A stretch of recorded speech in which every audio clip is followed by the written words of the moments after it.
All right, let's talk about something we all do every single day, usually without a second thought, using the internet. We send emails, we stream shows, we click on links, but have you ever really stopped to wonder what's going on behind the curtain?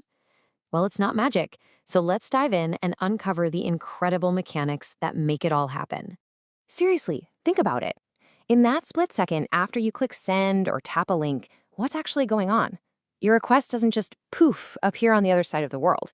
No, it goes on this amazing high-speed journey.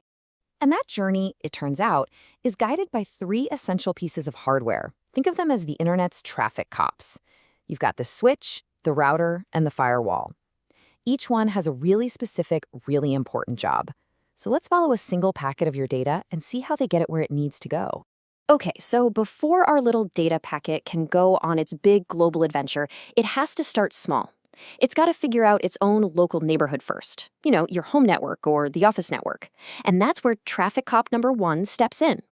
And that first cop is called a switch. Its whole job is to direct traffic, but only on your local network. So when you send a file to the printer, the switch is what makes sure that file goes straight to the printer and not to, say, your roommate's laptop by mistake.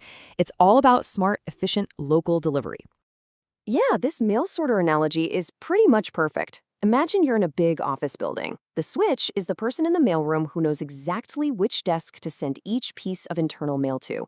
It connects your computer, your phone, your printer, all the local stuff, and makes sure messages go exactly where they're supposed to, keeping things moving fast and avoiding any digital traffic jams. But, a switch is way smarter than just a simple connector. It's running all kinds of sophisticated protocols to keep that local network healthy and efficient. You see things here like VLANs or STP. These are the tools it uses. A VLAN, for example, lets you create separate little virtual networks for different teams, say accounting and sales, all on the same physical device. It's a real powerhouse for local communication. All right, so our data packet has been sorted locally. It knows where to go inside its own building, but what if it needs to go to a completely different building or, heck, a different country? It's got to hit the highway, right? It needs to find the absolute best route to get there. And this is where routing comes in, and where our second traffic cop, the router, takes over. See, a router's job isn't about connecting devices on the same network. Its job is to connect different networks to each other. It's literally the inter part of internet. It looks at the final destination address on that data packet and decides the most efficient path for it to take. So let's go back to our analogy. If the switch is the mailroom for one building, the router is like the main regional post office for the whole city. It's the gateway to the big, wide world. It takes a look at that global address on your data and puts it on the best digital highway to reach its final destination, even if that's thousands of miles away. Now, to make these huge decisions in microseconds, routers use some seriously powerful protocols. The most important one for the internet is BGP, the Border Gateway Protocol. You can basically think of it as the GPS of the internet. Routers are constantly using BGP to talk to each other, sharing real-time updates about traffic jams and outages to build a live map of the best and fastest routes. Okay, so our data packet has its route all planned out. But hold on a second. Before it can leave our local network or before a new packet can enter, it has to pass a security check. We can't just let anything in or out without an inspection. And that security check, that's the job of our third and final traffic cop, the firewall. Its purpose is singular and absolutely crucial: to act as a barrier between your trusted, safe internal network and the untrusted, kind of wild world of the internet. It's the guardian at the gate.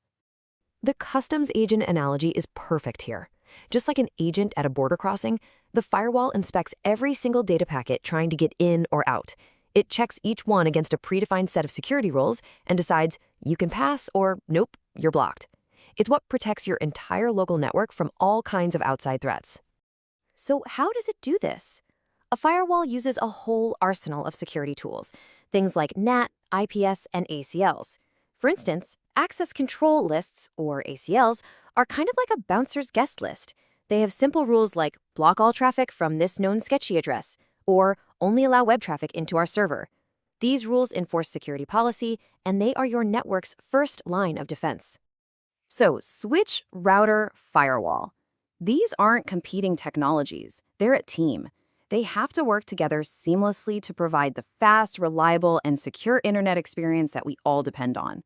Let's just put it all together one last time. Here it is, all in one place. The switch is your local mail sorter, keeping internal traffic flowing nice and efficiently. The router is the regional post office, choosing the best long-distance highway. And the firewall is the border customs agent, making sure everything that passes through is safe and authorized. Each one has a distinct and absolutely vital role. And that brings us to a final thought. You know, the fundamental principles of switching, routing, and firewalls have powered the internet for decades. But as we move into this new age of AI, quantum computing, and literally trillions of connected devices, you have to wonder, how will these invisible traffic cops have to evolve? What will the network of tomorrow even look like?